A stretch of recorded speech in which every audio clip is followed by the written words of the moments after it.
আমরা ধর্মপ্রাণ মুসলমান।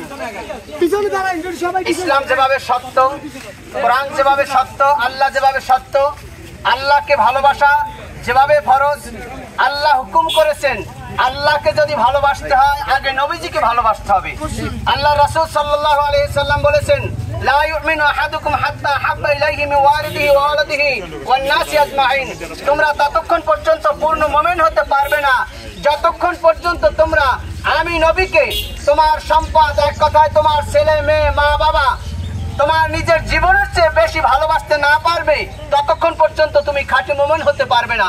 আমরা যদি নিজের সম্পদ আল্লাহর রাস্তায়, নবীর রাস্তায় দান করে দেই, আমরা যদি সবকিছু দিয়ে দেই, মা বাবার থেকেও বেশি ভালোবাসি, সন্তান স্ত্রীর থেকেও বেশি ভালোবাসি, কিন্তু নিজের জীবনের থেকে বেশি ভালোবাসি না, জীবন দিতে রাজি না, মনে করতে হবে আমরা পূর্ণ ইমানদার নয়। আমরা বাংলাদেশের মুসলমান, আমরা বারবার দেখিয়েছি, আবার দেখাতে চাই যে আমার নবীর বিরুদ্ধে যদি কেউ কটূক্তি করে, কোনো কথা বলে, আমরা জীবন দিয়ে তা প্রতিহত করব। প্রয়োজনে বাংলাদেশের বাইরে যদি যেতে হয় তাও আমরা যাবো ইনশাআল্লাহ। আজকের ইসলামের বিরুদ্ধে বলতে বলতে এক একটা কুলাঙ্গার সাহস পেয়েছে।